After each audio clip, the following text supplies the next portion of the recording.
Phone tapping కేసుకు సంబంధించి SIT అధికారులు అయితే మరి కేటీఆర్ని విచారణకైతే పిలవడం జరిగింది. ఈరోజు ఉదయాన్నే బీఆర్ఎస్ భవన్కి 10 గంటలకు వచ్చి 11 గంటల వరకు మరి జూబ్లీహిల్స్లో ఉన్న సిట్ అధికారి బృందం దగ్గరికి అయితే అటు కేటీఆర్ వెళ్ళిన పరిస్థితి కనబడతా ఉంది. సిట్ ముందు హాజరైన నేపథ్యం కనబడతా ఉంది. ఈ నేపథ్యంలో ఇటు బీఆర్ఎస్ పార్టీ భవన్ ఆఫీస్కి అయితే చాలామంది కూడా వచ్చిన పరిస్థితి కనబడతా ఉంది. బీఆర్ఎస్ పార్టీ అభిమానులు నేతలతోని బీఆర్ఎస్ భవన్ మొత్తం కూడా కొంత ఉద్రిక్త వాతావరణం నెలకొందని కూడా చెప్పుకోవచ్చు. పోలీసు వాళ్ళు కూడా భద్రతా దళాలు కూడా ఇక్కడ భారీ స్థాయిలో మోహరించారని కూడా చెప్పుకోవచ్చు. ఎవరు కూడా బయటికి వెళ్లకుండా ఇప్పటికే ఏదైతే ఇటు బీఆర్ఎస్ భవన్ నుండి జూబ్లీహిల్స్ వెళ్లే మార్గాలన్నీ కూడా బీఆర్ఎస్ గులాబీ జెండలమయమైన పరిస్థితి కనబడతా ఉంది. అభిమానులు కూడా రోడ్డెక్కి నినాదాలు తీస్తున్న పరిస్థితి కనబడతా ఉంది.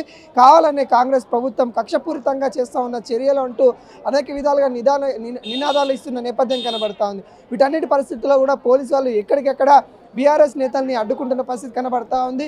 రోడ్డు భద్రతకు సంబంధించి ట్రాఫిక్ సంబంధించి కూడా కొన్ని ఆంక్షలు పెట్టిన పరిస్థితి కనబడతా ఉంది. ఎవరు కూడా అనవసరంగా ఈ ఏరియాలకు రాకండి అన్నట్టు కూడా చెప్పిన పరిస్థితి కనబడతా ఉంది. ఎందుకంటే మనం మొన్న కూడా చూసాము, ఏదైతే హరీష్ రావుకు సంబంధించిన విచారణ చేపట్టిన పరిస్థితిలో కూడా చూసిన నేపథ్యంలో చాలామంది కూడా బీఆర్ఎస్ కార్యకర్తలు కూడా అటు జూబ్లీహిల్స్ ఏదైతే పెద్దమ్మగుడి మెట్రో స్టేషన్ కింద పోలీస్ స్టేషన్ ఉందో ఆ పోలీస్ స్టేషన్ ఆవరణలో దీక్షలు చేసిన పరిస్థితి కనబడుతుంది, ధర్నాలు చేసిన పరిస్థితి కనబడతా ఉంది.